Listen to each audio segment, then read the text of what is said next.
My husband told me he was leaving after I cleared his family's $80,000 debt. His mom smirked and said, "We never liked you anyway." But they had no clue what I had planned next. I sat there staring at the zeros on my bank statement, a hollow victory etched across my face. $80,000. Gone. Just like that. But it wasn't the money that left me feeling empty inside. It was the words that followed, cutting deeper than any financial loss ever could. "We never liked you anyway." My mother-in-law's smirk burned into my memory, a cruel punctuation to the end of what I thought was a loving marriage.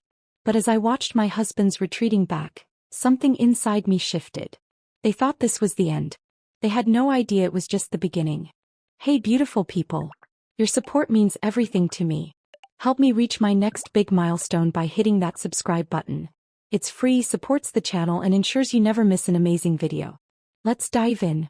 When I first met Jack, it was like a scene straight out of a romantic comedy. I was juggling an armful of books at the university library, and he came to my rescue just as they were about to tumble to the floor. Our eyes met, and I swear I could hear the swelling of orchestra strings in the background. His warm brown eyes crinkled at the corners when he smiled, and I was instantly smitten. We dated for 2 years before he proposed. It was a simple affair, a picnic in the park where we had our first date. When he got down on one knee, I didn't hesitate for a second. "Yes," I exclaimed, throwing my arms around him. I thought I knew what true happiness felt like at that moment. The wedding was small but beautiful. Jack's family seemed welcoming enough, if a bit reserved. His mother, Eleanor, hugged me and whispered, "Welcome to the family, dear." I was over the moon, ready to start our life together. The first few years of our marriage were blissful. We were young, in love, and full of dreams. Jack had just started his career in finance, and I was working as a teacher. We weren't rich by any means, but we were comfortable. We talked about buying a house, starting a family, all those things young couples dream about. But beneath the surface, financial pressures were building. Jack's salary wasn't increasing as quickly as we'd hoped, and the cost of living in the city was skyrocketing. We started to argue more about money, about our future plans. Still, I believed we could weather any storm together. Then came the night that changed everything. Jack came home late, his tie loosened, a haunted look in his eyes. I knew something was wrong before he even opened his mouth. "Sarah," he said, his voice barely above a whisper, "I need to tell you something." My heart raced as he explained. His family, his parents and his younger sister, were in deep financial trouble. Years of poor investments and lavish spending had caught up with them. They were facing bankruptcy, possible legal troubles, and the loss of their home. "How much?" I asked, dreading the answer. $80,000, Jack replied, his eyes pleading. "If we can help them clear this debt, they can avoid bankruptcy. They can start over." I felt like I'd been punched in the gut. $80,000 was more than our combined annual salary. It was our future house, our future children's college fund, our safety net, all gone in an instant. But I loved Jack. And despite their cool demeanor towards me, I thought of his family as my own. So, I made a decision that would alter the course of our lives forever. "We'll do it," I said, taking Jack's hand. "We'll help them." The next few months were a blur of financial maneuvering. We emptied our savings account, took out a second mortgage on our small apartment, and I even sold the jewelry my grandmother had left me. Every penny we could scrape together went towards clearing Jack's family's debt. It was hard, harder than anything I'd ever done. I took on extra tutoring jobs in the evenings and on weekends. Jack worked overtime, coming home late most nights. We barely saw each other, but I told myself it was worth it. We were saving his family, strengthening our bond, proving our love. The day we made the final payment, I felt a mix of exhaustion and relief. It was over. We had done it. Jack's family was saved from financial ruin, and now we could focus on rebuilding our own lives. I expected gratitude, maybe a family dinner to celebrate our collective perseverance. Instead, I got silence. No thank you, no acknowledgement of the sacrifice we'd made. When I brought it up to Jack, he brushed it off. "They're proud people, Sarah," he said. "It's hard for them to accept help, even from family. Give them time." So I gave them time. Weeks turned into months. Our own financial situation remained precarious, but I held on to hope. We had overcome this massive hurdle together. Surely our love could conquer anything. Then came the day that shattered my world. I was in the kitchen trying to figure out how to stretch our meager groceries into another week of meals when Jack walked in. There was something different about him. A coldness in his eyes that I'd never seen before. "Sarah," he said, his voice devoid of emotion, "we need to talk." Those words. Those dreaded words that never precede anything good. "I'm leaving," he continued as if he was discussing the weather. "I can't do this anymore. The financial stress, the responsibility, it's too much. I need a fresh start." I stood there, frozen, unable to comprehend what I was hearing. But we did this together," I stammered. "We sacrificed everything for your family. We can get through this." Jack shook his head. "There is no we anymore, Sarah. I'm sorry, but this is how it has to be." In a daze, I watched as he packed a bag. My mind raced, trying to make sense of what was happening. This couldn't be real. After everything we'd been through, everything we'd sacrificed, how could he just walk away? As Jack headed for the door, a thought struck me. "Wait," I said, my voice shaking. "What about your family? The debt we paid off?" He paused, his hand on the doorknob. For a moment I saw a flicker of something in his eyes. Guilt? Regret? But it was gone as quickly as it appeared. "They'll be fine," he said flatly. "You should talk to them." And just like that he was gone. I don't know how long I stood there staring at the closed door. Minutes? Hours? Time seemed to lose all meaning. Eventually I found myself picking up the phone, dialing the number I knew by heart. Eleanor, my mother-in-law, answered on the third ring. "Hello." Her voice was cool, distant. "Eleanor," I said, fighting to keep my voice steady. "It's Sarah. Jack just left. He said I should talk to you about the debt we paid off." There was a pause, then a soft chuckle that sent chills down my spine. "Oh, Sarah," Eleanor said, her voice dripping with condescension. "Did you really think that money would buy you a place in our family? We never liked you anyway." Jack finally came to his senses. The phone slipped from my numb fingers, clattering to the floor. Eleanor's words echoed in my head, each repetition like a knife twisting in my heart. "We never liked you anyway. We never liked you anyway. We never liked you anyway." As the full weight of the betrayal crashed over me, something inside me began to change. The hurt, the humiliation, the sheer injustice of it all began to crystallize into something harder, colder. They thought they had won. They thought they could use me, discard me, and walk away unscathed. But as I stood there in my empty apartment, surrounded by the remnants of a life I thought I knew, a new emotion began to take root. Rage. Pure, unadulterated rage. And with that rage came a promise to myself. This wasn't over. Not by a long shot. They had no idea what I was capable of. But they were about to find out. As the rage coursed through my veins, I found myself pacing the apartment, my mind racing with a whirlwind of emotions. The betrayal, the humiliation, the sheer injustice of it all threatened to consume me. But beneath the chaos, a cold, calculating voice began to emerge. I stopped in front of the mirror, barely recognizing the woman staring back at me. Her eyes were red-rimmed, her hair disheveled, but there was a steely glint in her gaze that I'd never seen before. This woman wasn't a victim. She was a survivor. And she was out for blood. Taking a deep breath, I forced myself to think rationally. I needed to understand the full extent of what had happened. Only then could I plan my next move. I sat down at my small dining table and opened my laptop. With trembling fingers, I logged into our joint bank account.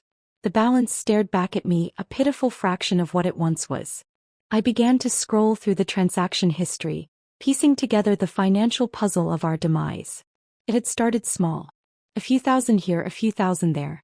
Transfers to Jack's personal account that he had explained away as investments or family emergencies. I had trusted him implicitly, never questioning, always supportive. What a fool I'd been. As the amounts grew larger, so did the frequency of the transfers. The final payment, a staggering sum that had emptied our savings account, had been made just 2 weeks ago. The timing was no coincidence. They had waited until the money was safely in their possession before discarding me like yesterday's trash. I leaned back in my chair, a bitter laugh escaping my lips. They had played me perfectly. The loving husband, the welcoming family, it had all been an act. An elaborate con to solve their financial woes at my expense. But their perfect plan had one fatal flaw. They had underestimated me. I spent the next few days in a frenzy of activity. I canceled our joint credit cards, changed the locks on the apartment, and consulted a lawyer about my options. The news wasn't good.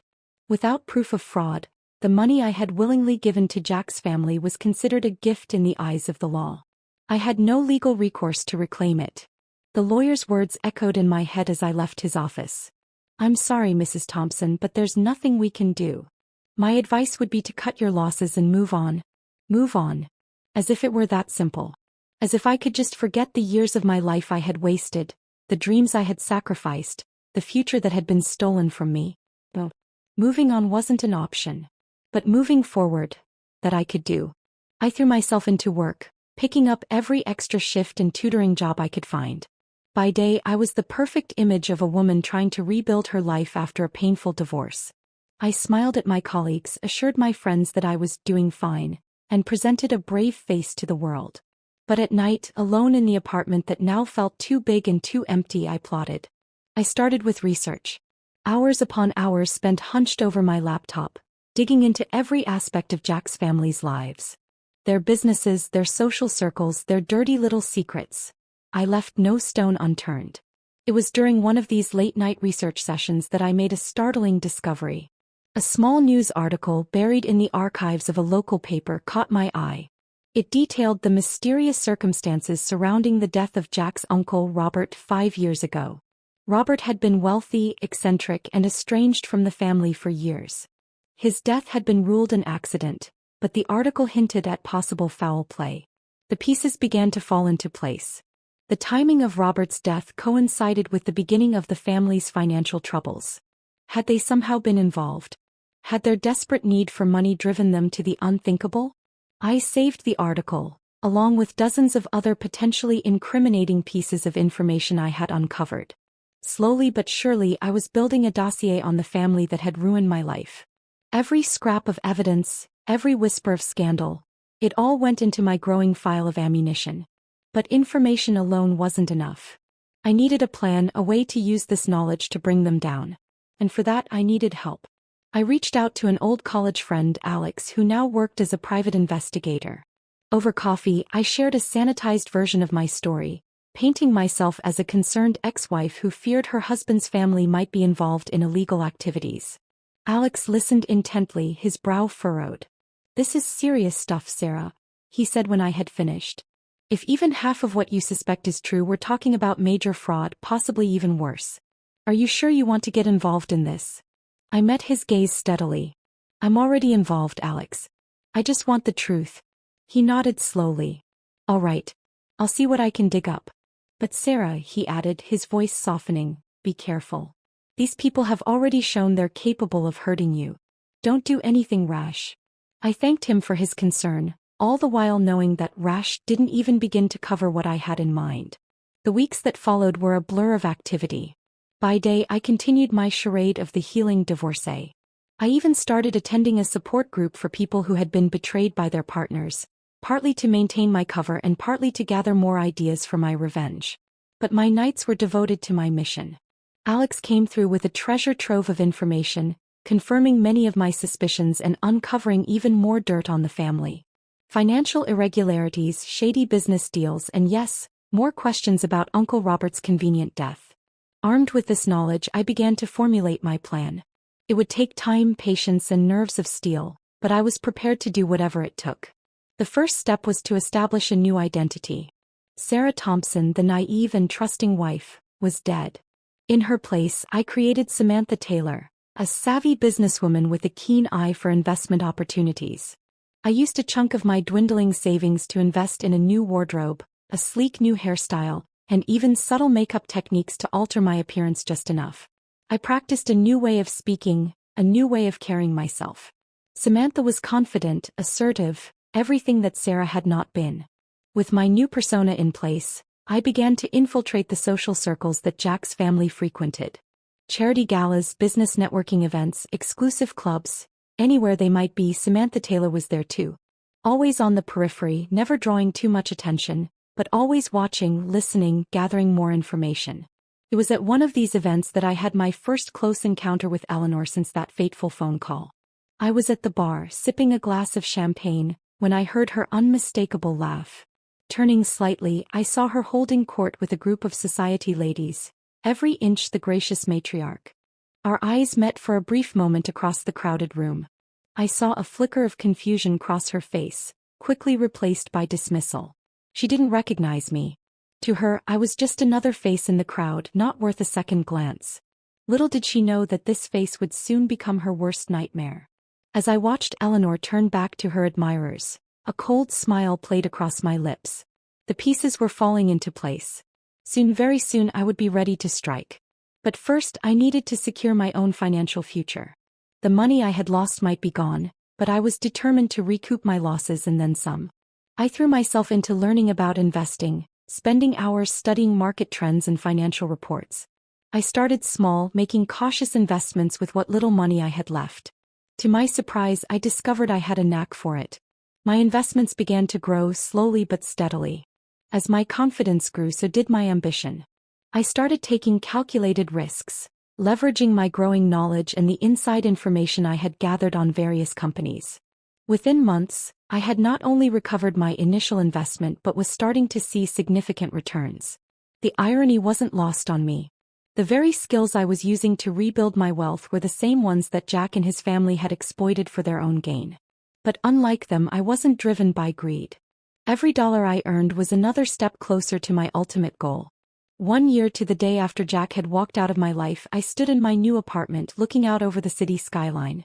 The woman reflected in the window was unrecognizable from the broken shell I had been 12 months ago. Samantha Taylor was a force to be reckoned with, a woman with the means and the will to bring down those who had wronged her. I raised my glass in a silent toast to my own reflection. "Happy anniversary," I murmured, a predatory smile playing across my lips. The time for preparation was over. Tomorrow the real game would begin. As I lowered my glass, the weight of the moment settled over me. 1 year of meticulous planning, of reinventing myself, of lying in wait. Now, on the anniversary of my betrayal, it was time to set my plan in motion.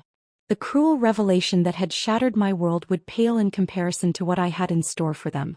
The next morning, I woke with a sense of purpose that had been building for months. I dressed carefully in a tailored black suit that screamed power and confidence, the armor of Samantha Taylor. As I applied my makeup, I studied my reflection.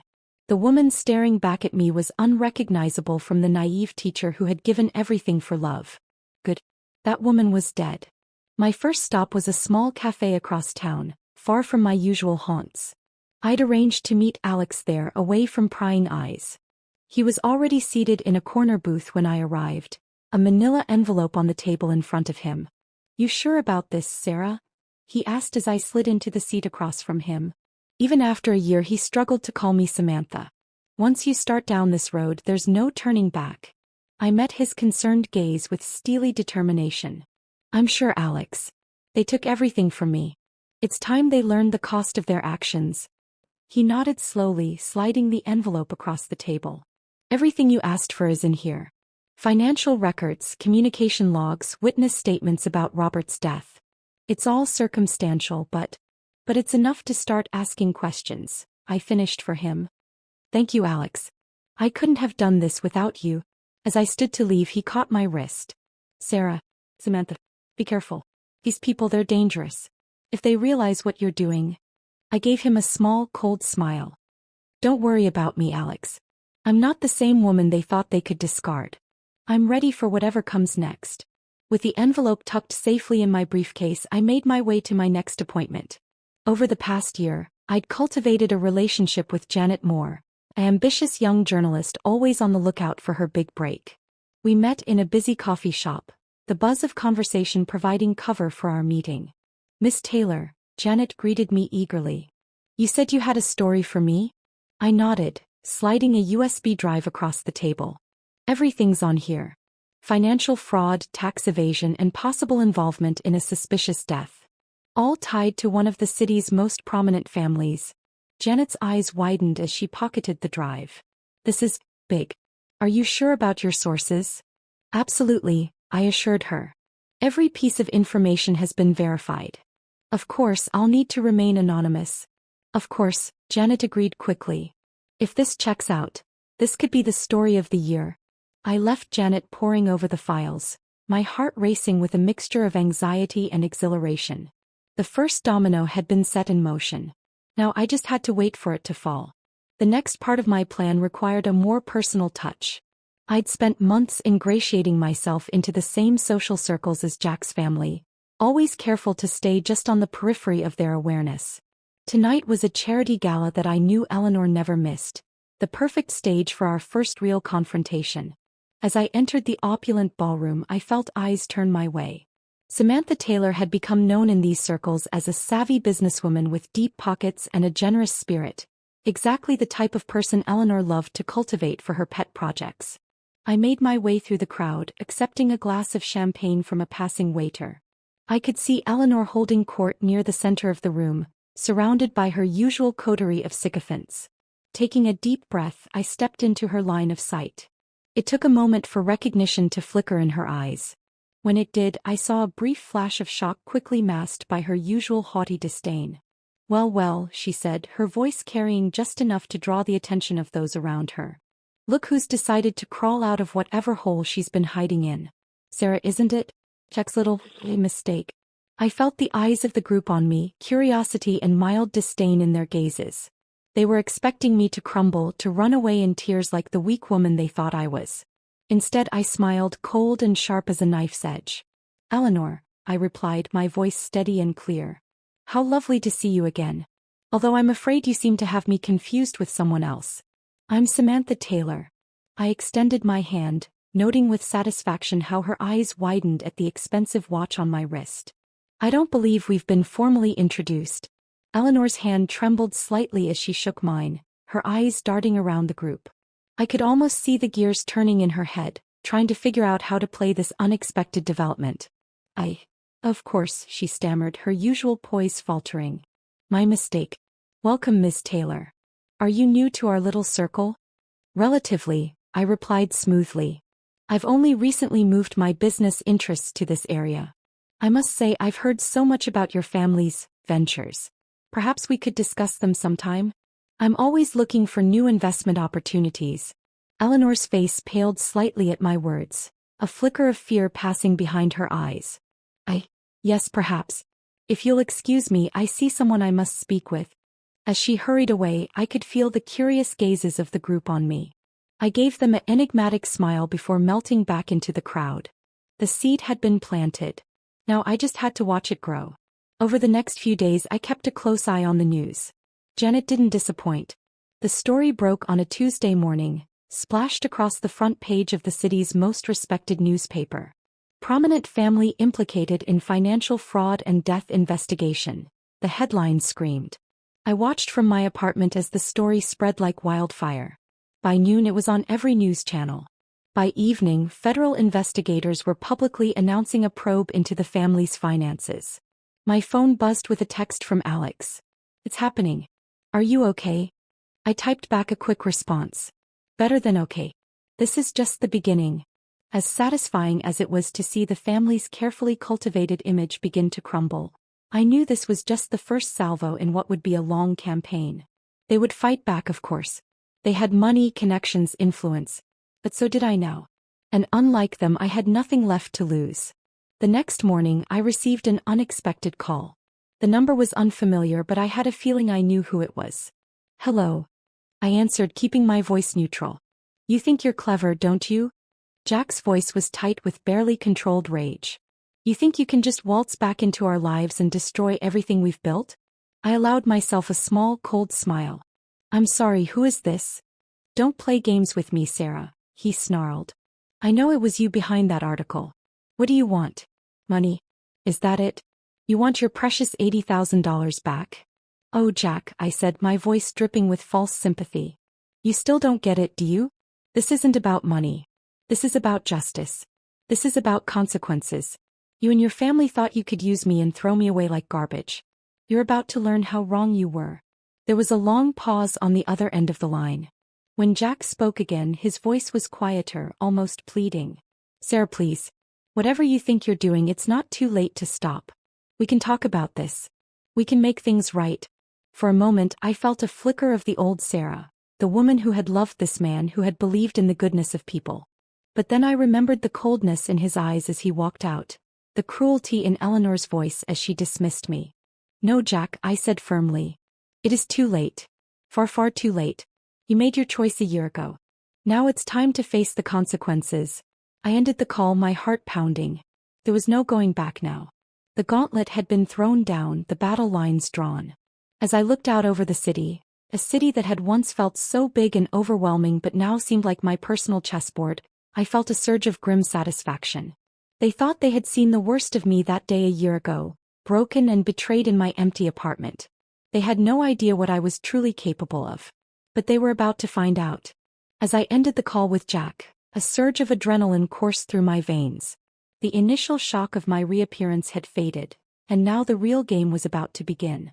I knew they wouldn't go down without a fight, and I was prepared for whatever they might throw at me. The days following the publication of Janet's exposé were a whirlwind of activity. As I had anticipated, Jack's family mobilized their considerable resources to combat the allegations. Their PR team worked overtime, issuing statements that painted them as victims of a smear campaign. They hired the best lawyers money could buy, threatening lawsuits against anyone who dared to repeat the slanderous lies about their business dealings. But I was ready for them. Every denial they made, every threat they issued, only served to keep the story in the public eye. And with each passing day, more evidence seemed to surface, corroborating the initial claims and raising new questions. I watched it all unfold from the shadows, careful not to draw too much attention to myself. Samantha Taylor remained a peripheral figure, a successful businesswoman with no apparent connection to the unfolding drama. But behind the scenes, I was pulling strings, feeding carefully curated information to key players in the media and law enforcement. It was during this time that I experienced what I can only describe as a dark epiphany. As I sat in my apartment one evening, watching yet another news report about the investigation into Jack's family, I realized something fundamental had changed within me. The pain of betrayal, the burning desire for justice. These emotions had been my driving force for so long. But now, as I watched my carefully laid plans come to fruition, I felt something else. A cold, calculated satisfaction that went beyond mere revenge. I realized that I wasn't just seeking to right a wrong anymore. I was reshaping the world around me, bending it to my will. The power I now wielded, the ability to build people up or tear them down with a few well-placed words or actions, was intoxicating. For a moment, this realization frightened me. Had I become the very thing I despised? Was I any better than Jack and his family, manipulating others for my own ends? But then I thought of Eleanor's smirk, of Jack's cold dismissal, of the years of my life I had sacrificed for nothing. No, I decided. I was not like them. They had acted out of greed and selfishness. I was delivering justice not just for myself, but for all the others they had undoubtedly wronged over the years. With this new clarity of purpose, I redoubled my efforts. I reached out to my network of contacts, seeking any additional information that could be used against Jack's family. It was during one of these conversations that I stumbled upon something unexpected. An old business associate of Jack's father let slip a crucial piece of information: the existence of an offshore account that hadn't been mentioned in any of the financial records I had uncovered so far. This account, he hinted, was where the real skeletons in the family's closet were buried. I knew I had to get my hands on the details of this account, but doing so would require more than just my usual methods of information gathering. I would need to get physically close to the family to access their private records. The opportunity presented itself sooner than I expected. A charity event was being held at the family's sprawling mansion, a transparent attempt to rehabilitate their tarnished image. As Samantha Taylor, I had received an invitation. It was time to step out of the shadows and into the lion's den. The night of the event, I dressed with particular care. A sleek black dress that hugged my curves, paired with subtle but expensive jewelry. I wanted to project an image of wealth and sophistication, someone who belonged in these rarefied circles. As I entered the mansion, I couldn't help but feel a twinge of nerves. This was the closest I had been to Jack and his family since that fateful day a year ago. But I steeled myself, slipping into the persona of Samantha Taylor like a second skin. I mingled with the other guests, carefully making my way closer to where Jack and Eleanor stood, greeting people with forced smiles. I could see the strain around their eyes, the tension in their postures. The ongoing investigation was clearly taking its toll. Finally, I found myself face to face with them. Jack's eyes widened in recognition, a mix of emotions flashing across his face. shock, anger, and something that might have been regret. "Miss Taylor," Eleanor said, her voice tight. "How unexpected to see you here." I smiled, all warmth and charm. "I wouldn't miss it for the world. Your family's charitable work is legendary." The slight pause before the last word was deliberate, a subtle reminder of the cloud hanging over them. Jack's jaw clenched, but he managed a stiff nod. "We appreciate your support, Miss Taylor. If you'll excuse us, we have other guests to greet." As they moved away, I allowed myself a small smile of satisfaction. Phase 1 complete. I was in the house. Now for Phase 2. Under the guise of looking for the restroom, I slipped away from the main party. The upper floors of the house were off-limits to guests, but that didn't deter me. I had come prepared with a small lock-picking kit concealed in my clutch. Heart pounding, I made my way to Jack's father's study. I knew from my research that this was where he kept his most sensitive documents. The lock on the door proved no challenge for my newfound skills. Once inside, I moved quickly, my eyes scanning for anything that might lead me to information about the offshore account.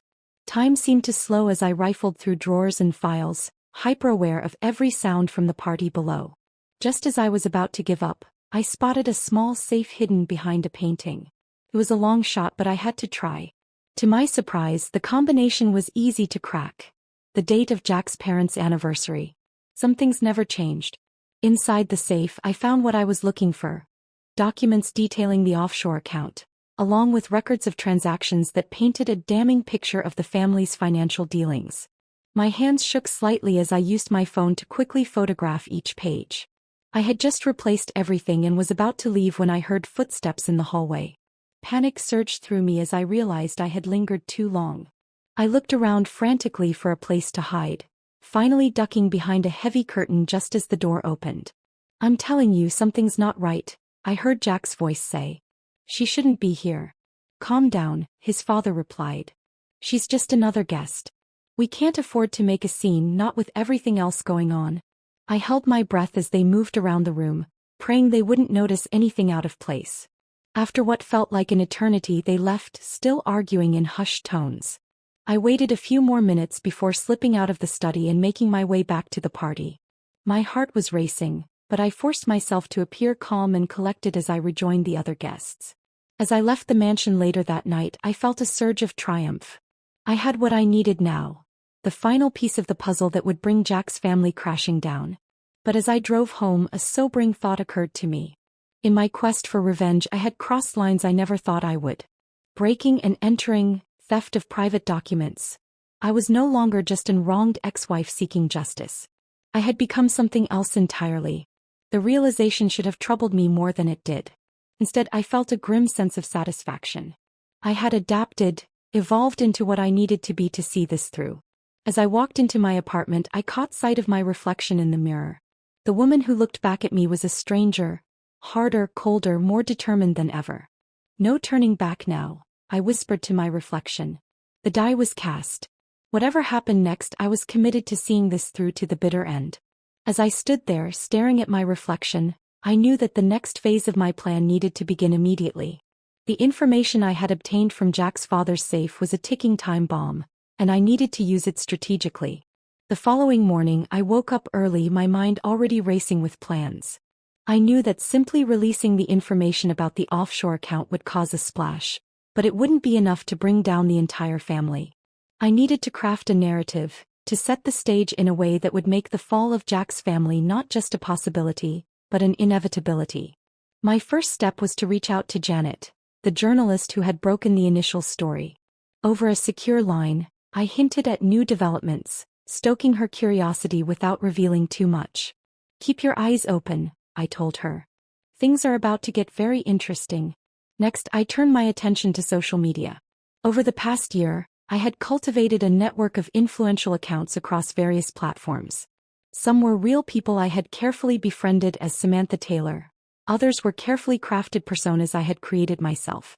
Now it was time to put this network to use. I began by subtly seeding doubt about the family's denials of wrongdoing. A tweet here, a Facebook post there, all carefully worded to seem like innocent speculation rather than a coordinated attack. I watched with satisfaction as these posts began to gain traction, picked up and amplified by others who had their own reasons to distrust the wealthy and powerful. As this online whisper campaign grew, I turned my attention to more direct action. I had spent months documenting every questionable deal, every hint of impropriety I could find related to Jack's family. Now, I began anonymously sending this information to relevant authorities, tax officials, financial regulators, even local law enforcement. I was careful to space out these revelations, to make it seem like multiple sources were coming forward independently. Each new piece of information I released was calculated to build on the last, creating a damning picture of corruption and deceit that spanned generations. All the while, I maintained my public persona as Samantha Taylor. I attended charity events, made strategic investments, and continued to build my reputation as a savvy businesswoman. To the outside world, I was completely disconnected from the growing scandal surrounding Jack's family. But behind the scenes, I was orchestrating every move.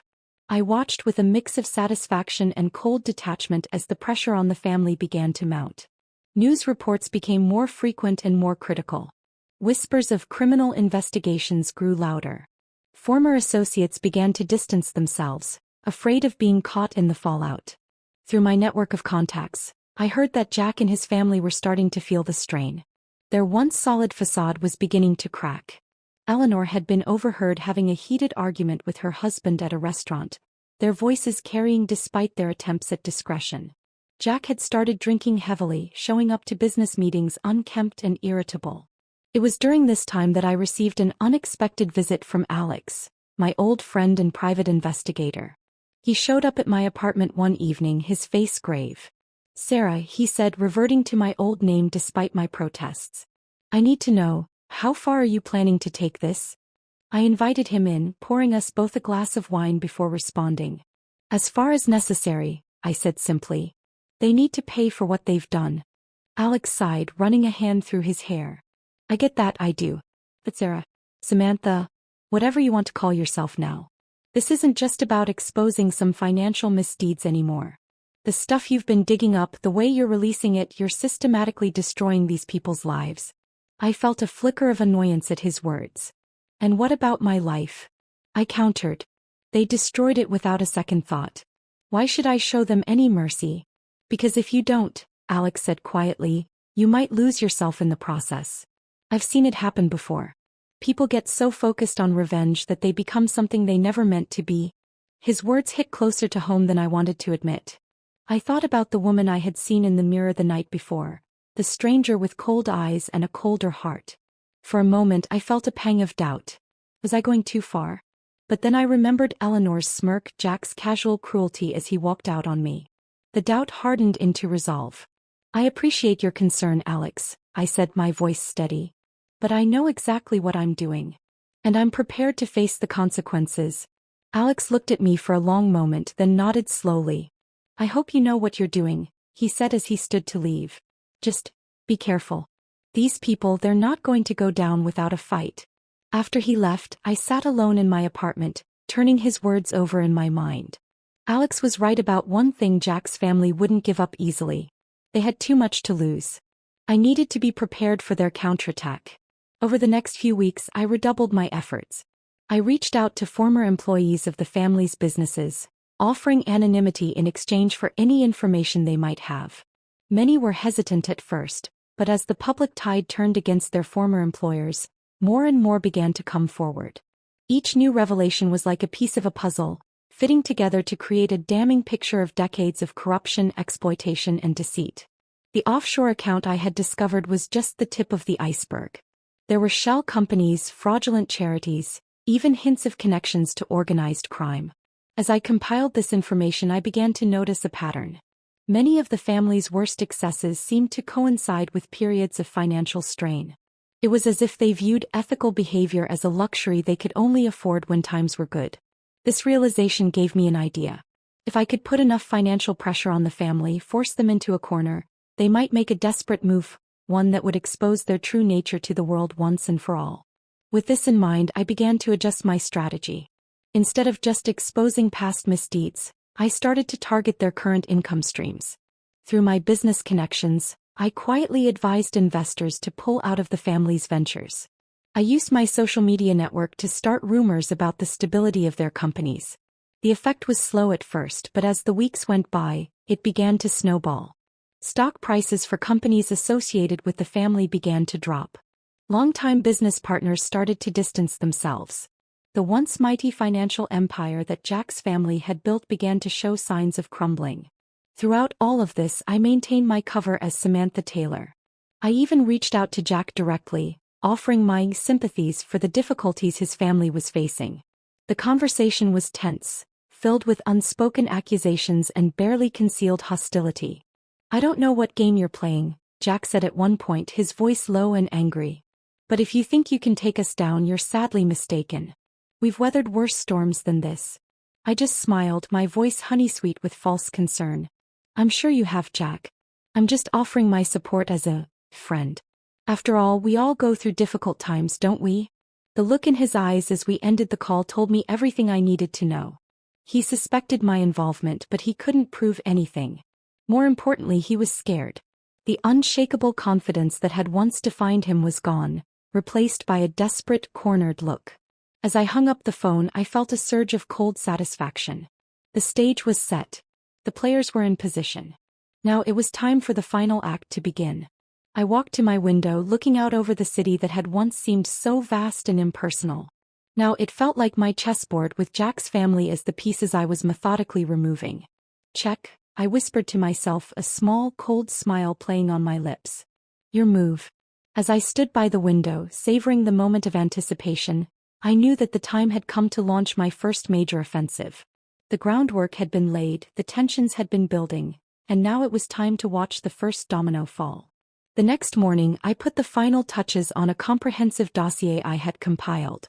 It contained irrefutable evidence of the family's financial fraud, including details of the offshore account I had discovered in Jack's father's safe. But more than that, it included a meticulously researched timeline that linked their fraudulent activities to several high-profile business failures in the city. Companies that had gone bankrupt, leaving hundreds jobless, all because of the Thompson family's greed. I sent this dossier to Janet, the journalist who had broken the initial story. I knew she would verify every detail before publishing, which would only lend more credibility to the exposé. Within hours, I received a call from Janet. Her voice was filled with a mixture of excitement and disbelief. This is incredible," she breathed. "If even half of this checks out, it's not just fraud we're talking about. It's a systematic dismantling of the city's economy for personal gain. How did you get all this?" I smiled to myself, pleased by her reaction. "I have my sources," I replied cryptically. "The important thing is, can you run with it?" "Can I? This is the story of a lifetime. But, are you sure about this? Once this goes public, there's no going back. The Thompsons will be ruined." For a moment, I felt a flicker of hesitation. Was I really ready to destroy the family so completely? But then I remembered the cold dismissal in Jack's eyes, the cruel smirk on Eleanor's face. My resolve hardened. "I'm sure," I said firmly. "The public deserves to know the truth." The story broke the next day, splashed across the front page of every major newspaper and leading every news broadcast. The reaction was immediate and explosive. Social media exploded with outrage. Longtime business associates publicly distanced themselves from the family, and within hours there were calls for a formal investigation. I watched it all unfold from the safety of my apartment, a glass of champagne in hand. It was surreal to see the fruits of my labor playing out on such a grand scale. The family's carefully constructed image was crumbling before my eyes, and I felt a surge of vindication. But I knew this was just the beginning. The Thompsons wouldn't go down without a fight, and I had to be prepared for their counterattack. It came sooner than I expected. That evening, as I was preparing for bed, my phone rang. It was an unknown number, but I had a feeling I knew who it was. "Hello, Sarah." Jack's voice came through tight with barely controlled rage. "Or should I say Samantha? I have to hand it to you, I didn't think you had it in you." I kept my voice cool and composed. "I'm sorry, who is this?" "Don't play dumb," he snarled. "We know you're behind this. I don't know how you got that information, but if you think you can take us down, you're sadly mistaken. We have resources you can't even imagine." "Is that a threat, Jack?" I asked, allowing a hint of steel to enter my voice. "Because from where I'm standing, You're not in much of a position to be making threats. There was a long pause on the other end of the line. When Jack spoke again, his voice was quieter, almost pleading. Sarah, please. Whatever you think we've done to you, this isn't the way. We can talk about this. Make things right. For a moment I felt a flicker of the old Sarah, the woman who had loved this man. But then I remembered the coldness in his eyes as he left me, the casual cruelty with which he had discarded our life together. My heart hardened. Make things right. I repeated, my voice dripping with sarcasm. Oh, Jack. It's far too late for that. You made your choice a year ago. Now you get to live with the consequences. I ended the call before he could respond, my heart pounding. I knew I had just thrown down the gauntlet and the real battle was about to begin.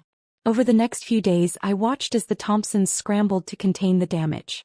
They hired a high-powered PR firm, issued statements denying all wrongdoing, and threatened lawsuits against anyone who repeated the slanderous lies about their business dealings. But it was too late. The evidence I had provided was too comprehensive, too damning to be easily dismissed. More whistleblowers came forward, emboldened by the initial revelations. Former employees, business partners, even distant family members, all with stories of the Thompsons' misdeeds. The family's social standing, once unassailable, began to crumble. Invitations to elite events were rescinded. Longtime friends suddenly became scarce.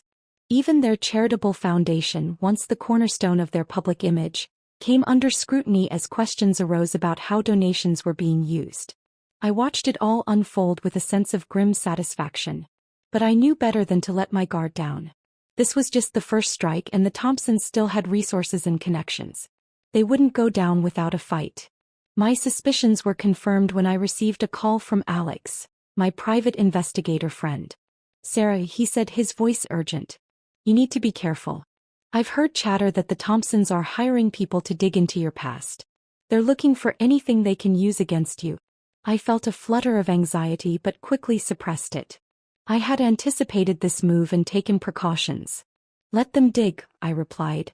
Samantha Taylor's background is airtight. And Sarah Thompson. Well, she doesn't exist anymore. Alex sighed heavily. Just watch your back, okay? These people are desperate, and desperate people are dangerous. After hanging up, I sat in my apartment thinking over my next move. The first strike had been successful beyond my wildest dreams, but I knew it was just the beginning. The Thompsons were wounded but not yet defeated. And a wounded animal is often the most dangerous. I pulled out my laptop and began to review my files. The offshore account I had discovered was just the tip of the iceberg. There were still secrets to uncover, connections to expose. And I was determined to bring every last one of them to light. As I worked late into the night, I caught sight of my reflection in the darkened window. The woman who looked back at me was a far cry from the naive teacher who had given everything for love. Her eyes were harder, her jaw set with determination. For a moment I wondered if I had lost something of myself in this quest for revenge. But then I remembered the pain, the humiliation, the sheer injustice of what had been done to me. No, I hadn't lost anything. I had evolved, become stronger. And I was just getting started. I turned back to my work, a small, cold smile playing on my lips. The first strike had been successful, but the war was far from over. And I was prepared to do whatever it took to win. As the first rays of dawn crept through my window, I closed my laptop, exhausted but exhilarated. The aftermath of my first strike against the Thompsons was still unfolding, but I knew I couldn't afford to rest on my laurels. It was time to set in motion the next phase of my plan. The domino effect that would systematically dismantle the family's reputation and turn them against each other. I started by focusing on the weakest link in the family chain, Jack's younger sister, Emily. Through my network of contacts, I had learned that Emily had always felt overshadowed by her older brother and resentful of her parents' favoritism. She was the perfect target to exploit the cracks in the family's united front. Using one of my carefully crafted alternate personas, I reached out to Emily through social media. I posed as a sympathetic ear, someone who understood the pressure of being part of a high-profile family. Over the course of several days, I carefully built a rapport with her, gaining her trust bit by bit. Once I felt the time was right, I began to plant seeds of doubt. I asked innocent questions about the family's business practices, expressed shock at the recent allegations, and wondered aloud how much Emily really knew about her family's dealings. I could sense her uncertainty growing with each conversation. Finally, after a particularly heated family argument that Emily had vented to me about, I made my move. I suggested that perhaps it was time for her to think about protecting herself, to consider coming forward with what she knew before she got caught in the crossfire. The effect was almost immediate. Within days, Emily had hired her own lawyer, separate from the family's legal team. Rumors began to circulate that she was considering making a deal with prosecutors in exchange for immunity. The family, once a united front, was beginning to fracture. But Emily was just the first domino. My next target was Jack's father, Richard Thompson. Through my investigations, I had uncovered evidence of an affair he had been having with a much younger woman. It wasn't just a simple indiscretion. Richard had been funneling company funds to set his mistress up in a lavish apartment and finance her extravagant lifestyle. I anonymously sent proof of the affair to Eleanor, Jack's mother.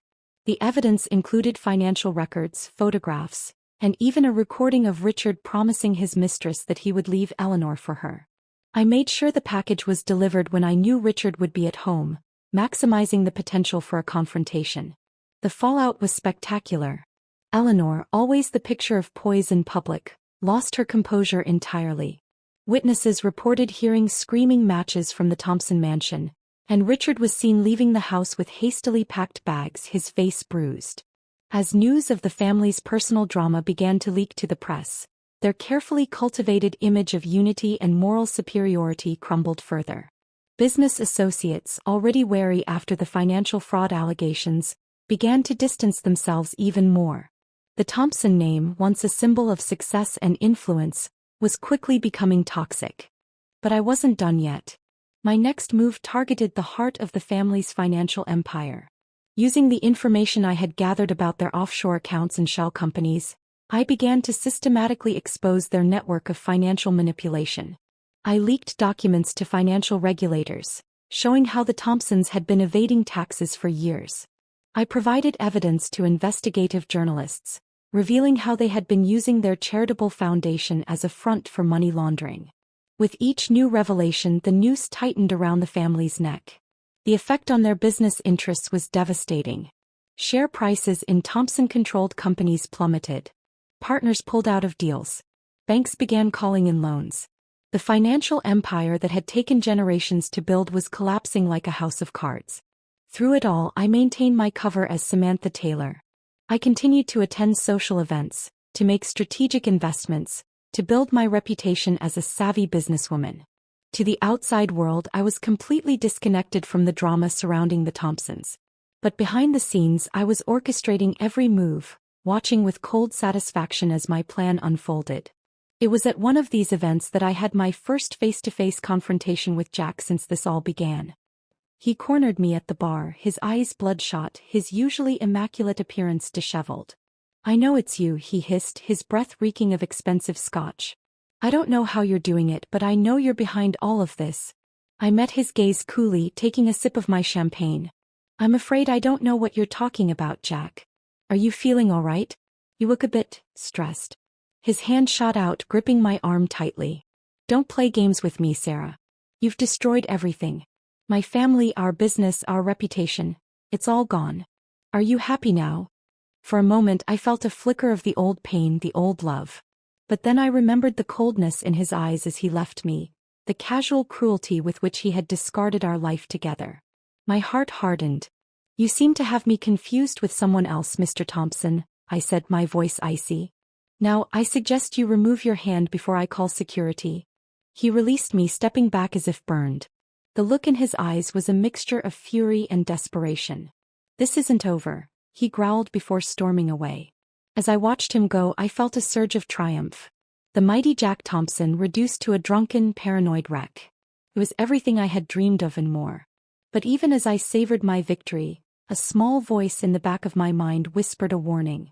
Was this really justice, or had I crossed a line into something darker? The woman I used to be, the kind, compassionate teacher who believed in second chances, would have been horrified by what I had become. I pushed the thought aside. There was no room for doubt, not when I was so close to achieving my goal. The Thompsons had shown me no mercy, no compassion. Why should I extend any to them? As I left the event, I received a text from one of my informants. There was chatter that the FBI was preparing to move against the Thompsons. Indictments were being drawn up. The end was in sight. I smiled to myself as I slid into the back of my waiting car. The dominoes were falling, each one toppling the next in a cascade of destruction. Soon there would be nothing left of the Thompson family's power and influence but ruins. And standing atop those ruins would be me, Samantha Taylor, risen from the ashes of Sarah Thompson. The architect of their downfall, the instrument of justice long delayed but finally delivered. As my car glided through the nighttime streets, I allowed myself a moment of reflection. The path I had chosen was not an easy one. It had required me to become someone I never thought I could be: cold, calculating, ruthless. But looking at the results, I couldn't bring myself to regret it. The game was nearly over, and I intended to savor every moment of my victory. As my car wound its way through the city streets, the glow of my recent triumph began to fade, replaced by a gnawing sense of unease. I had come so far, orchestrated so much, but I couldn't shake the feeling that something was about to change. My instincts, honed over the past year of careful planning and execution, were screaming at me to be on guard. Those instincts proved correct the very next morning. I woke to a flurry of messages and missed calls, all from various contacts in my carefully cultivated network. The news they brought was unexpected and potentially game-changing. Mark Thompson, Jack's estranged cousin and black sheep of the family, had suddenly reappeared on the scene. I had been vaguely aware of Mark's existence during my research into the family, but he had seemed like a non-entity, cast out years ago for refusing to toe the family line and join the business. Now it appeared he was back and he was stirring things up. Mark had given an explosive interview to a major news outlet, corroborating many of the allegations against his family and adding new damning details. He painted a picture of a dynasty built on corruption, manipulation, and outright criminality stretching back generations. At first I was elated. This was an unexpected ally, someone from within the family itself turning against them. It lent credibility to all the evidence I had been carefully leaking. But as I dug deeper into Mark's sudden reappearance, my elation turned to concern. Mark wasn't just talking to the press. He was meeting with federal investigators, promising to provide documents and testimony that could blow the case wide open. This should have been good news, but it presented a problem. Mark had information I didn't, details about family history and inner workings that I couldn't have known. If he took center stage in the investigation, it could derail my carefully laid plans. I needed to meet this unexpected ally, to gauge his motivations and see if I could steer him in a direction that aligned with my goals. Through my contacts, I arranged a meeting under the guise of being a potential investor in a new venture Mark was planning. We met at a quiet, upscale restaurant. Mark was younger than I expected, with the same chiseled good looks as Jack but with a rougher edge. His eyes were sharp and assessing as he shook my hand. "Miss Taylor," he said, a hint of a smirk playing at his lips. "I've heard a lot about you. The new rising star in the business world." I offered a practiced smile in return. "And I've certainly been hearing a lot about you lately, Mr. Thompson. Your family must be quite surprised by your recent media appearances." His smirk widened into a grin, but it didn't reach his eyes. "Oh, I'm sure they are. But then they shouldn't be. They've had this coming for a long time." As our conversation progressed, I began to get a clearer picture of Mark Thompson. He was intelligent, charismatic, and driven by a deep-seated resentment towards his family. But there was something else, an underlying current of ambition that made me wary. "You know," Mark said, leaning in conspiratorially, "I've been watching everything that's been happening with the family. The leaked documents, the whistleblowers, the carefully orchestrated fall from grace.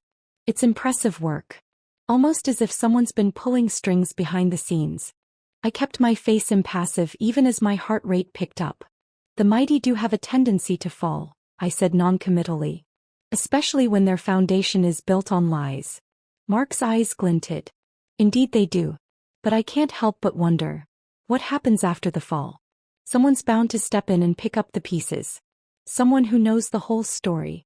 It was at that moment that I realized Mark Thompson wasn't just an unexpected ally. He was a potential threat. He wasn't interested in justice or redemption. He saw the downfall of his family as an opportunity to seize power for himself. As I left the restaurant, my mind was racing. Mark's emergence had thrown a wrench into my carefully laid plans. He had information I didn't, connections I couldn't match, and a claim to the Thompson legacy that I could never have. If he took control of the narrative, everything I had worked for could be for nothing. But even as I grappled with this new obstacle, another unexpected development was unfolding. My phone buzzed with a message from an unknown number. The content made my blood run cold. "I know who you are and what you're doing. We need to talk. Meet me at the old Thompson factory tomorrow at midnight. Come alone." My first instinct was to ignore it, to dismiss it as a trap. But something about the message, the choice of location, made me pause. The old Thompson factory had been the site of one of the family's earliest triumphs, long since abandoned and forgotten by most. It wasn't the kind of place an outsider would choose. Against my better judgment, I decided to go. But I wasn't going in unprepared. I reached out to Alex, my private investigator friend, and asked him to be on standby, ready to intervene if things went south. The next night, as I approached the dilapidated factory, every nerve in my body was on high alert. The moonlight cast eerie shadows across the abandoned lot, and the only sound was the crunch of gravel under my feet. As I neared the entrance, a figure stepped out of the shadows. My heart nearly stopped when I recognized her. It was Eleanor Thompson, Jack's mother and the family matriarch. "Hello, Sarah," she said, her voice as cool and collected as ever. Or should I say Samantha? "We have a lot to discuss." For a moment I considered turning and running. But I stood my ground, meeting her gaze steadily. "I'm listening," I said. Eleanor's lips curved into a small, humorless smile. "You've been busy this past year. Very busy indeed. I have to admit I underestimated you. We all did." "I'm not sure what you're talking about," I started to say, but she cut me off with a wave of her hand. "Please, let's not insult each other's intelligence. I know exactly what you've been doing. The leaked documents, the whisper campaigns, the strategic revelations. It's quite impressive, really. You've dismantled in months what took generations to build." I remained silent, waiting to see where this was going. Eleanor sighed, suddenly looking every one of her years. "What you may not realize, Sarah, is that you and I have more in common than you might think. I, too, once found myself cast aside by this family, used and discarded when I was no longer convenient. This was not at all what I had expected. Eleanor had always seemed the perfect matriarch, the steel at the core of the Thompson family. But as she began to tell her story, I found myself reassessing everything I thought I knew. Eleanor, it turned out, had married into the Thompson family as a young woman. Like me, she had been dazzled by their wealth and charm. And like me, she had soon found herself trapped in a world of secrets, lies, and ruthless ambition. "I made a choice back then," Eleanor said, her eyes distant with memory. "I chose to fight from within, to play their game but on my own terms. I've spent decades building my own power base, my own network of allies and informants. And now I'm ready to bring it all crashing down." I stared at her, my mind reeling. "Why are you telling me this?" I asked. Eleanor's gaze sharpened, focusing intently on me.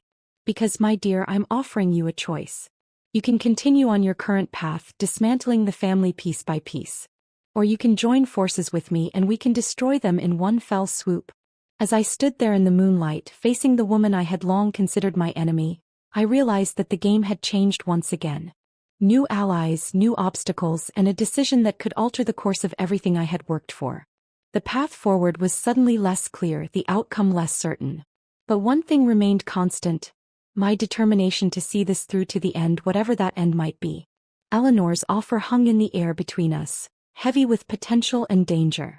For a long moment I stood silent, my mind racing through the implications of this unexpected alliance. Could I trust her? Was this another manipulation, a last-ditch effort by the Thompsons to regain control of the situation? But as I looked into Eleanor's eyes, I saw something I recognized: a cold, hard determination born of years of resentment and careful planning. It was the same look I saw in the mirror every day. "Why now?" I finally asked, my voice barely above a whisper in the still night air. "Why reach out to me after everything that's happened?" Eleanor's lips curved into a wry smile. "Because, my dear, you've done what I never could. You've brought them to their knees. But make no mistake, they're not defeated yet. Jack, Richard, the board members, they're planning something big. A last stand, if you will. And I want to be there when it all comes crashing down." I considered her words carefully. An alliance with Eleanor could give me insider information, access to resources I couldn't dream of. But it also meant trusting someone who had been at the heart of the family's machinations for decades. "What exactly are you proposing?" I asked, still wary. "A joint offensive," Eleanor replied, her eyes glinting with anticipation. "I have information about a secret board meeting happening in 3 days. Every major player in the Thompson empire will be there, trying to salvage what's left of their power. It's the perfect opportunity to confront them all at once, to lay bare every dirty secret and corrupt deal."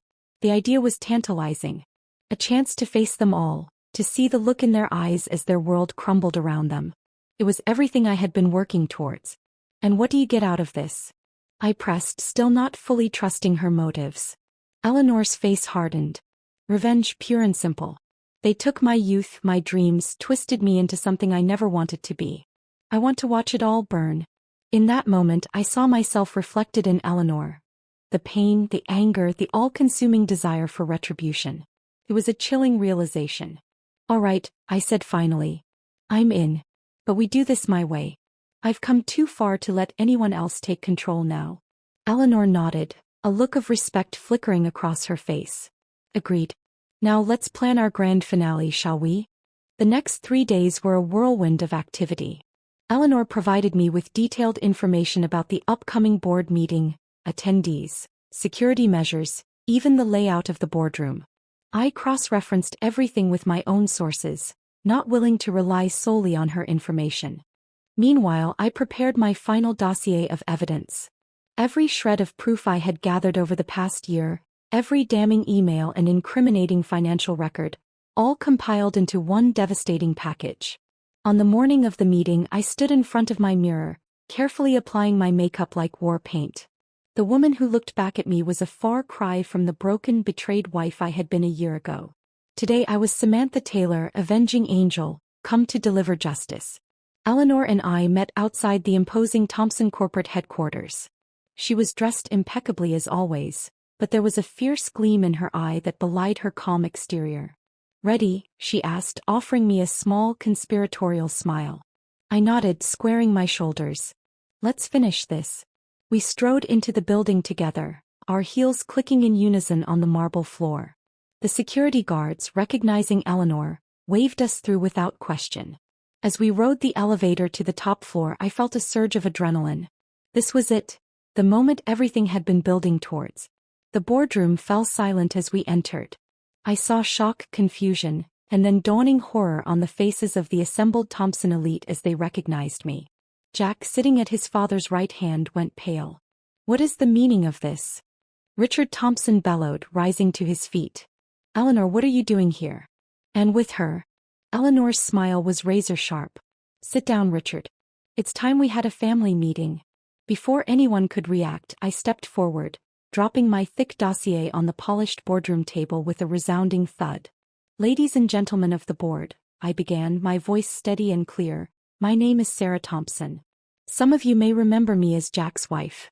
Others may know me as Samantha Taylor, the up-and-coming businesswoman. Today I'm here in my true role, the architect of your downfall." The room erupted into chaos. Jack lunged towards me, but Eleanor smoothly stepped in his path. "I wouldn't do that if I were you, dear," she said, her voice dripping with false sweetness. I raised my voice over the commotion. "In this file is evidence of every illegal deal, every corrupt practice, every dirty secret the Thompson family has been hiding for generations. Financial fraud, tax evasion, bribery, and yes, even murder." At the word murder, a hush fell over the room. All eyes turned to Richard, whose face had gone ashen. "You've built your empire on the backs of others," I continued, my voice growing stronger with each word. "You've crushed anyone who stood in your way, used and discarded people like they were nothing. Well, today is the day you answer for it all." I turned to Jack, meeting his eyes for the first time. The man I had once loved looked small and pathetic now, his expensive suit unable to hide the fear in his eyes. "You thought you could use me and throw me away," I said, my voice low and intense. "You thought I was weak, that I would just disappear. You were wrong." Eleanor stepped forward then, her presence commanding the room's attention. "For years I've watched this family rot from the inside out," she declared. "I've played my part, bided my time. But no more. It ends today. Richard found his voice at last, his face contorted with rage. You treacherous bitch, he spat at Eleanor. After everything I've given you, everything you've given me? Eleanor cut him off, her laugh bitter and cold. You've given me nothing but years of misery and shame.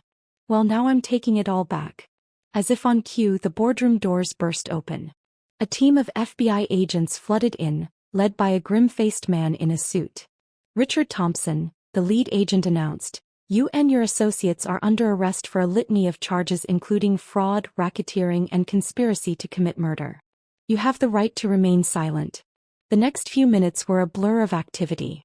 Board members were handcuffed and led away, their protests falling on deaf ears. I watched with a sense of surreal detachment as Jack was escorted out, his eyes meeting mine one last time, a look of defeat, of final understanding passing between us. As the room emptied, I found myself standing alone with Eleanor. The adrenaline of the confrontation was wearing off, leaving me feeling oddly hollow. "It's over," I said, my voice sounding distant to my own ears. Eleanor placed a hand on my shoulder, her touch surprisingly gentle. "No, my dear," she said softly. "It's just beginning. The world is about to change and we're the ones who changed it." As we walked out of the boardroom together, leaving behind the ruins of the Thompson Empire, I felt a strange mix of emotions.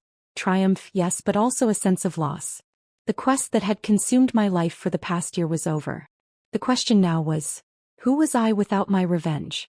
But as we stepped into the sunlight outside the Thompson building, I realized that Eleanor was right. This wasn't an ending, it was a new beginning. I had torn down an empire of corruption and greed. Now I had the chance to build something better in its place.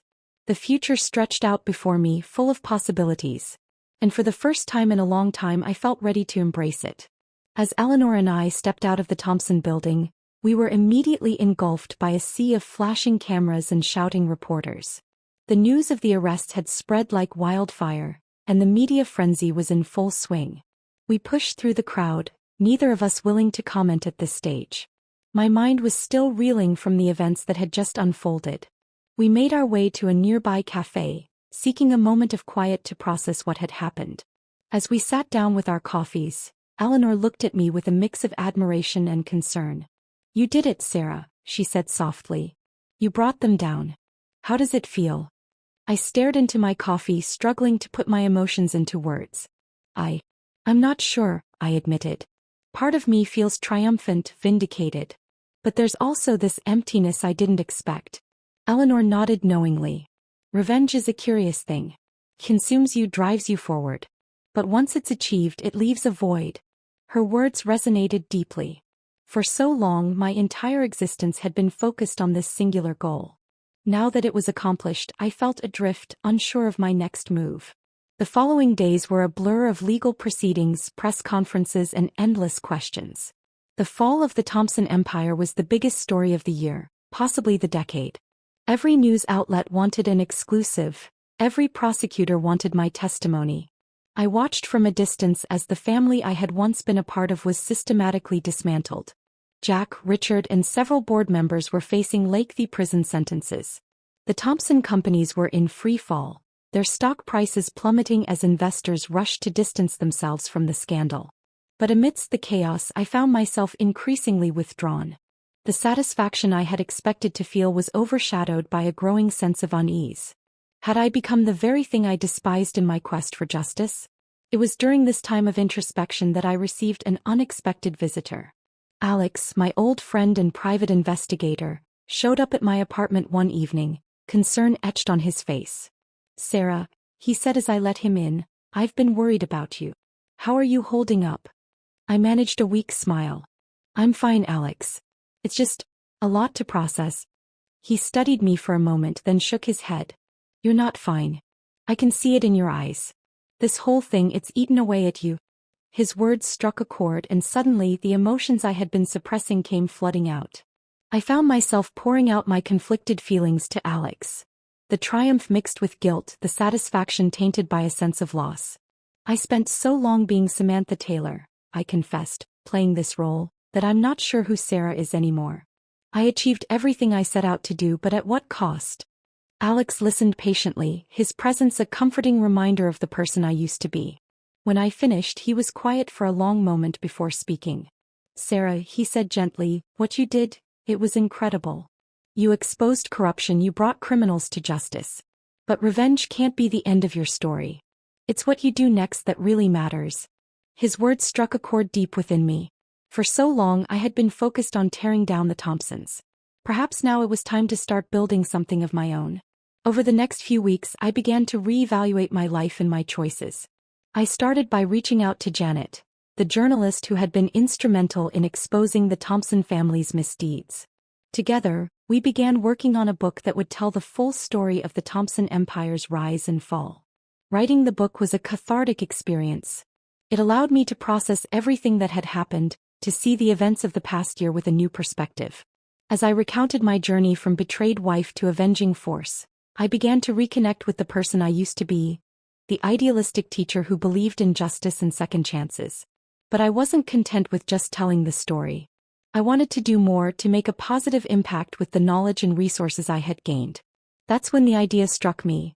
A foundation dedicated to helping victims of corporate fraud and supporting whistleblowers. I threw myself into this new project with the same determination I had once applied to my revenge. I used my connections as Samantha Taylor to secure funding and support. The Sarah Thompson Foundation quickly gained traction, becoming a beacon of hope for those who had been wronged by powerful corporations. As the foundation grew, I found myself spending more time in my old neighborhood, working with community organizations and schools. It was during one of these visits that I ran into Tom, a fellow teacher from my old school. Sarah, he exclaimed, his eyes wide with surprise. Is that really you? I felt a moment of panic, my instincts screaming at me to retreat into my Samantha Taylor persona. But I took a deep breath and smiled. It's Tom. It's me. We talked for hours, catching up on everything that had happened. Tom listened with amazement as I gave him a condensed version of my story. When I finished, he shook his head in disbelief. I always knew you were strong, Sarah, he said, but this is incredible.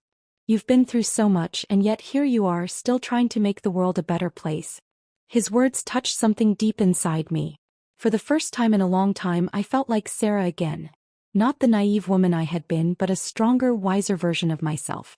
As the months passed, I gradually stepped back from my Samantha Taylor persona. I didn't abandon her entirely. She was a part of me now, a reminder of what I was capable of. But I no longer needed her as a shield against the world.